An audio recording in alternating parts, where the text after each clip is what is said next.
Hey guys, just got hopefully another interesting video for you today. I'm getting the Land Rover carbon cleaned. So I've come to a place that's sort of quite near where I live, and we're going to see how it works. I'm hopefully going to get some good results and go from there and see if it helps out. We've got this road trip planned later on in the year. So I'm hoping to sort of basically get this thing running as clean and efficiently as possible before that. So yeah, let's see how it goes.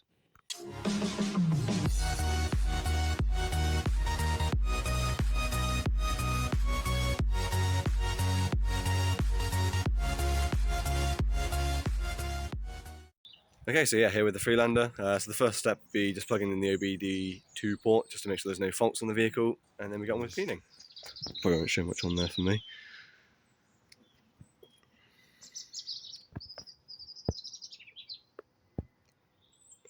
Okay, so the fault reader brought up no fault codes, and nothing that's sort of worrying enough to stop this, so let's go on and do the carbon cleaning. Let's see how it goes.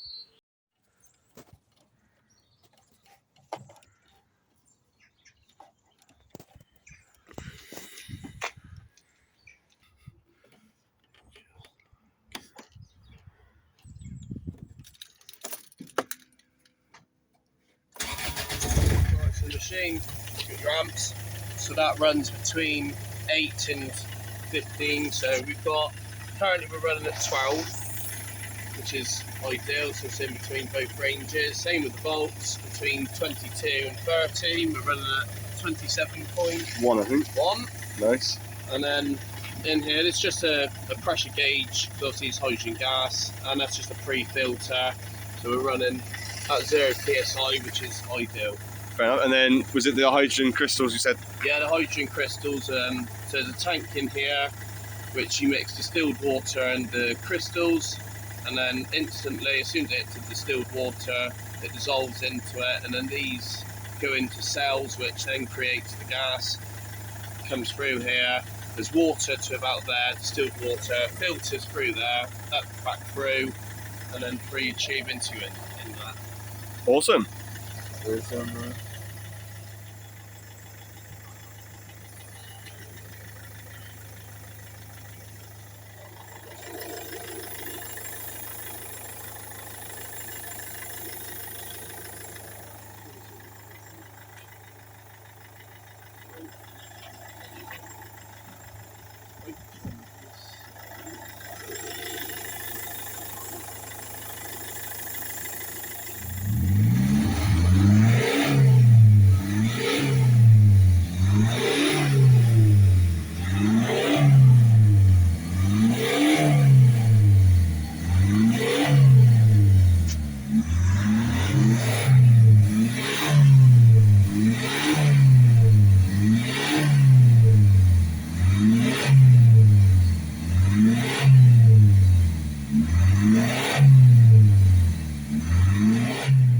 Okay, so that's the carbon clean all done. So that's everything done on it now. So let's have a look. It's all back together, all in there. So it's just going to be a case of driving it and see what it's like. Yeah. Okay, so just on the post-carbon cleaning drive, I did about 5-6 miles. It's not the longest drive, but it's just a test to see how it works. And I was just heading over to my parents' house. And I can honestly say that is probably the best pound-for-pound gain I've ever gained on that Freelander. It feels so much smoother than it did before. I thought it was driving smooth before. I thought I had it running pretty well. It is so much smoother. As I said before, when you're in sort of fourth gear at 40, you get that sort of slight hiccupy feeling. That's gone. As you're accelerating, it's just so much smoother up through the power range. Quieter, strangely. I didn't think that was going to be one of the benefits I'd get, but it is a lot quieter. So these roads I drive all the time. I know what gear I'm in at what point. I know how much throttle I'm putting on, etc. I do this all the time, and I'm noticing that through that extra, where it's just so much smoother on the power, and it just feels like it's got a bit more behind it now. I'm barely putting on any throttle compared to what I was putting on before. I can hear the music on my radio. I can actually hear it when I'm going up some of these hills now, rather than it being real deafening from the engine. So yeah, massive difference. And I really appreciate the chap who did it. It was a chap called Nathan. And he works at this Chippenham. He owns Chippenham carbon cleaning. So I'll drop a link for him below. This wasn't a sponsored video. I paid for this. This was one thing I've really wanted to do for a while, just to see how well it would work. And it has worked. I'm really happy with that. I think this is probably one of the things I'm most happy with this Freelander, just in terms of daily driving. I think it's going to make a huge difference. Like I say, not sponsored, but well worth the money. And in fairness, he was probably under half the price of any other quote that I was getting from anyone. So well worth it, and definitely a very good price. So yeah, massive thank you to him for doing it. What I'll probably do now is I'll probably make it into a slightly longer video and do a service on the Freelander. I think I'll probably just help out a little bit further to do a service after the carbon clean, and just see if we get any further gains, or if it just maintains it a little bit better. But yeah, let's go on into servicing the Freelander. Okay guys, so it's another day now. It's the day after I've had the carbon clean. The next step, like I said yesterday, was going to be doing the next sort of interim service on the Freelander, so that's what we're going to be doing it now. So the first step will just be jacking it up.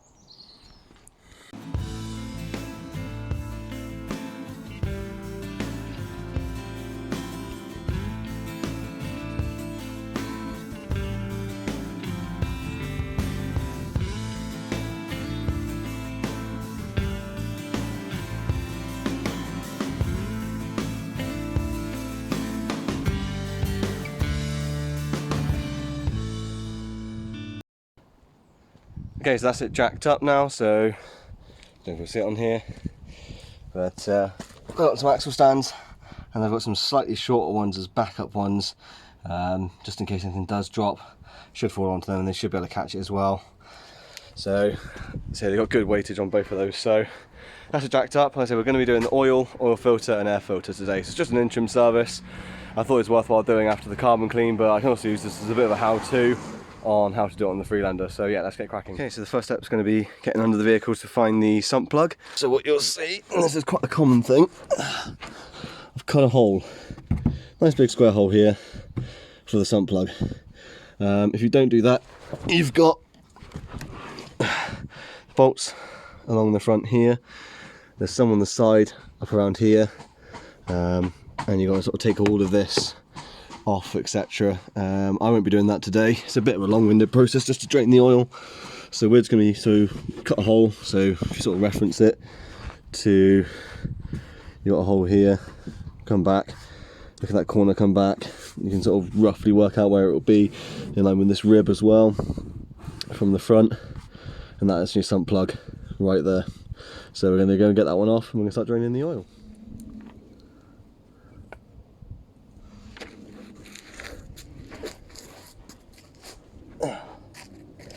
Right, so it's a 15mm socket on this one. Shouldn't be that tight. It should be fairly easy to undo. And it should be fairly easy to start doing by hand fairly quickly. Make sure you got the tub at the ready.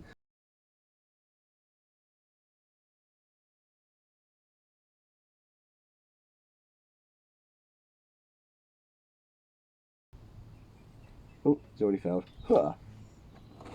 Came out with a bit of oomph. Not too bad. Right, so now I'm just going to sit there and let that one drain for a little while. So let's let it crack on with that. Ugh. Okay, so we've drained all the oil out. So it's stopped on there now, pretty much. Occasional little drip. It's mostly filled this bucket, so it's quite a bit in there. So the next step, we're going to keep the bucket there. The next step is going to be getting the oil filter. There we go. Which is in here. So when you're looking at the engine bay, you just come on down, boop, right there. Looks about a 32, so I'll double check that in a moment, but we'll get that off and then we'll go from there. Okay, so it's actually a 36mm for that one. So I've just got a 36mm socket, long extension arm, and then the ratchet. Shouldn't be too tight. Again, should just come undone.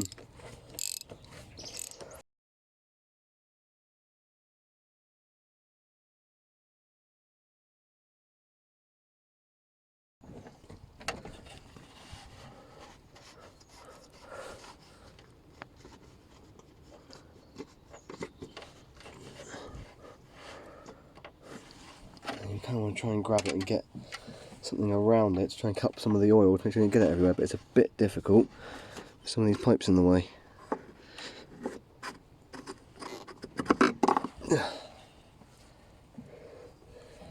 Right, there's the case. So the case should look something like this. Stripped oil everywhere, like I said I wouldn't.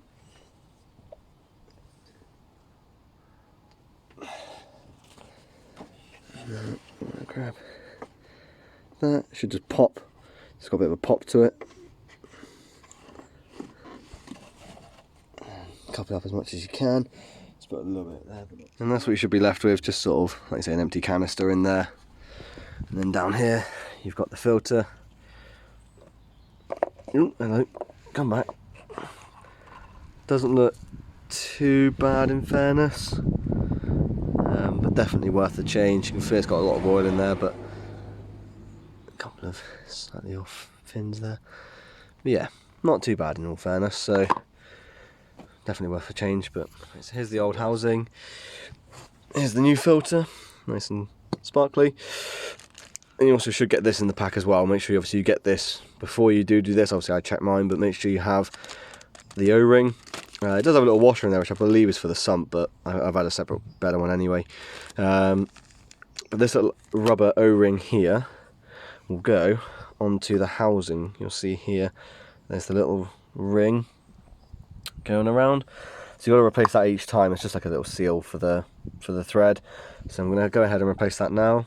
And then new filter clicks down onto this, then drop it down onto the top. So let's crack on with that.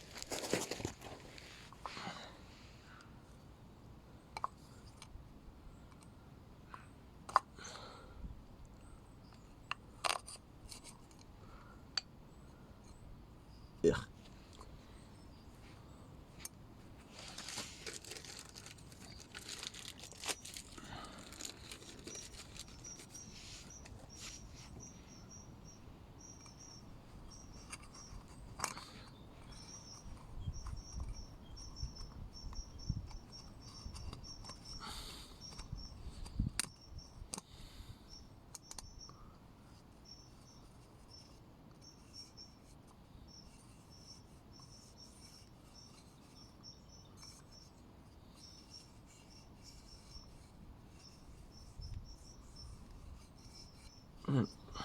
Simple as that.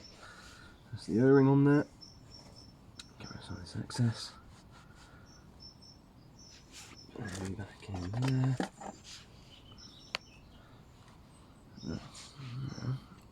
You on top. That's what you want to hear. So that click, so what's clicking that into position now. So that's going to hold it in there whilst we put it back into the oil pan bit, or the oil cup.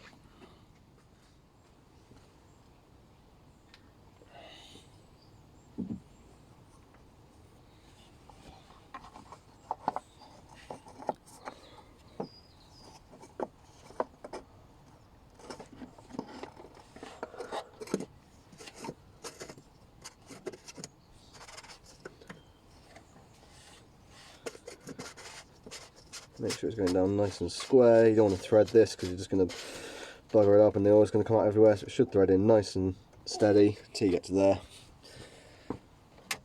And again, these don't have to be massively tight. So I think it quotes 25.5 Newton meters.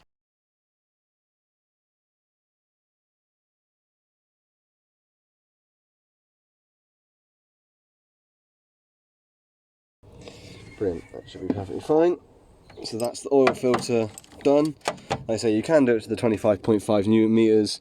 After a while, you sort of get a gauge of roughly how tight that is. But that's in there now. So oil's drained, oil filter's in there.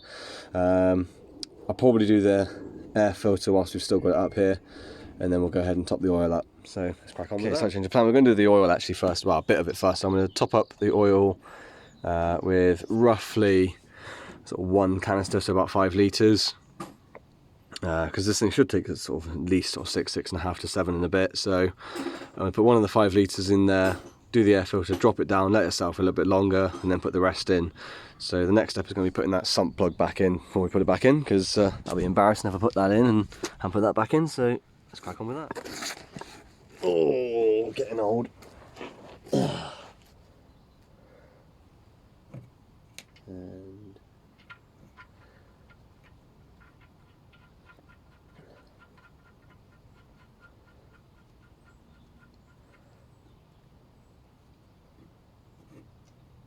right, push you very slowly back. Ow,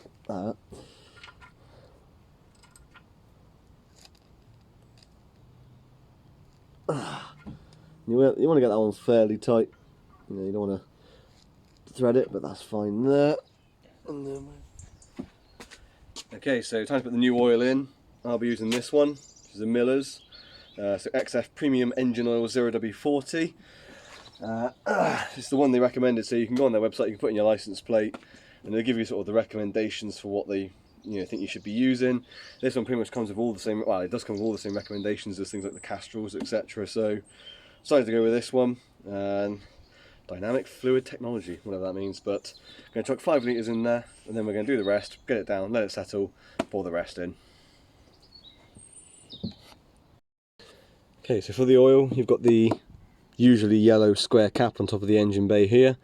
So that's what we're going to be putting the oil in through. So just twists off, just one little half turn on that one. Move that around.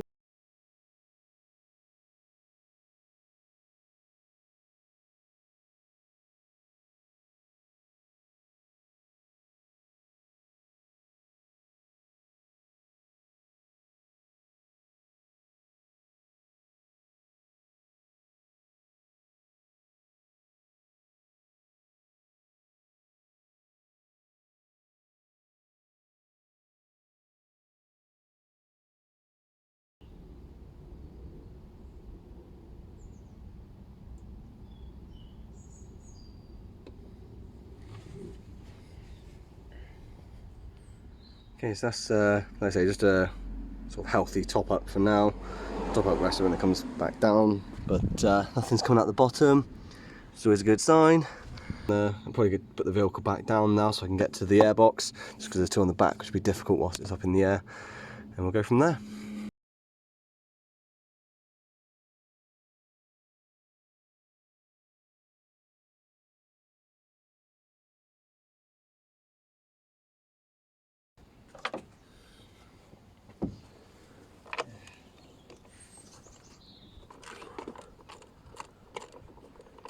So just going to undo these, going to do them slightly for now, and I'll do the rest in a minute.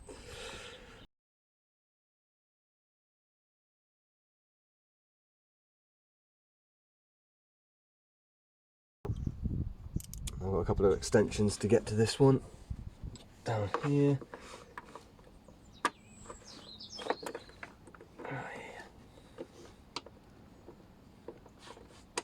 There he is.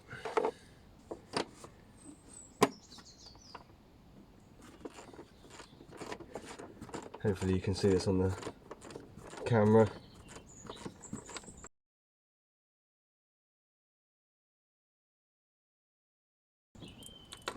And just coming down the back here.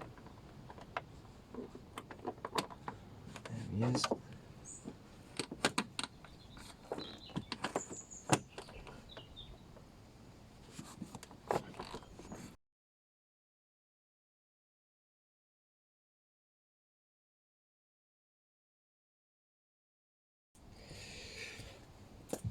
So a lot of these do actually just stay in the housing as you remove it.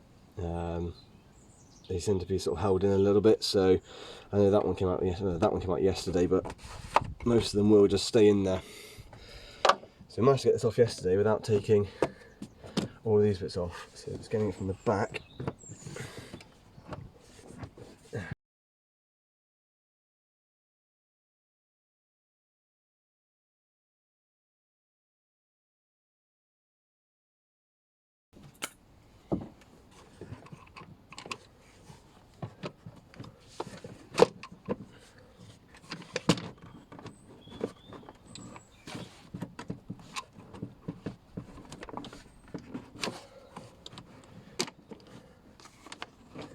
Try not to fire them all over the place. Ta-da. So, I don't know if you can see on here, so the back one's just in this little groove here, and he's just right on the corner there, like that, and it just pops off. So quite a funny one. So I didn't do the last service on this one, it was done by a garage, and I'd never properly looked at the air filter, in all fairness. Didn't really see much need to when I'd had one already fitted for me by a garage. So you probably saw the white. Here's the old filter. You probably saw the white in there yesterday, and I was looking at it just then when I took it out. They'd left the sheath on it. I thought it was a bit weird to have a white filter like that. I thought maybe it was a different design. I said I'd never looked at it. I bought the bits last time and just took it to a garage, and I hope they knew what they were doing. And like I say, I saw it yesterday, but I wasn't actually looking at that because I was more concentrated on getting the carbon clean done. But there's my filter, and there's the sheath they left on top. Here's my lovely new one with the sheath still on. Let's get that off in a minute. And what it's going to do is going to go this way around. So the big end, you'll feel down in here. Before I show you the camera, you've got this sort of hoop here, and that sort of sits on the inside of this. So I'll get the sheath off of it this time, and we'll get it in the engine. I still can't believe that. I still can't believe I didn't notice that, but... Okay, so here it is without the sheath. So it's just going to go in this way. The little sort of, what do you call that, nipple at the end. There's a little sort of semi-dome here that it will sit into. So you just feel down on this side with your fingers, you'll sort of feel that. So I always go this way first. Make sure I get it on there and it clicks down in.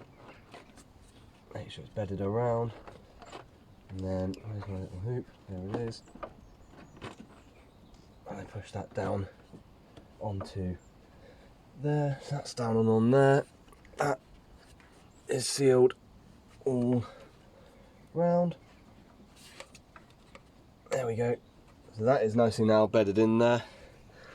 So you see it sits down nicely in there like that. And you've got that sort of little nipple bit there. That sort of sits down on that little sort of U-clamp bit. That's just to get the case back on top. And the service will be done. Apart from topping up the oil.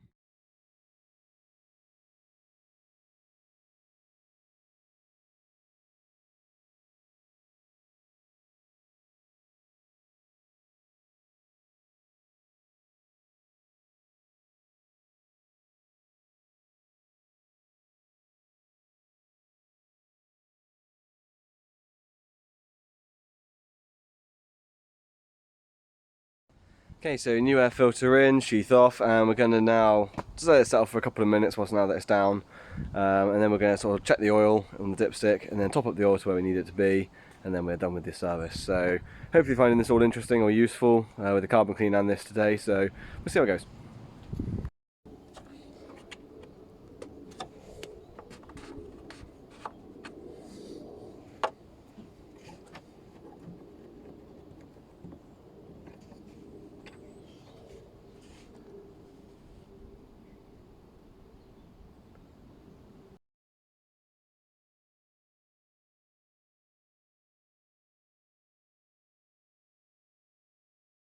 We'll let that settle for a moment, and then we'll check the oil level and go from there. Okay, so oil's all topped up. Ended up putting about 6 litres in there. And what you're looking for, I don't know if I'll show this on the camera, you want it to be level with this sort of second notch here. So you've got 2 notches, there's your low, there's your high. You want it kind of level with that second notch, which I am perfectly level with, which is nice. So that is the service done. So yeah, that's the service done. Bit of a fail with the air filter there, I must admit, but hey ho, at least I know now. But yeah, other than that, yeah, all done. So hopefully you find this useful. Hopefully you enjoyed the carbon clean as well. I know I did. And I'm imagining now with an air filter that can actually breathe, I'm probably going to get a bit more power again on top of what I was getting. Hopefully you enjoyed that.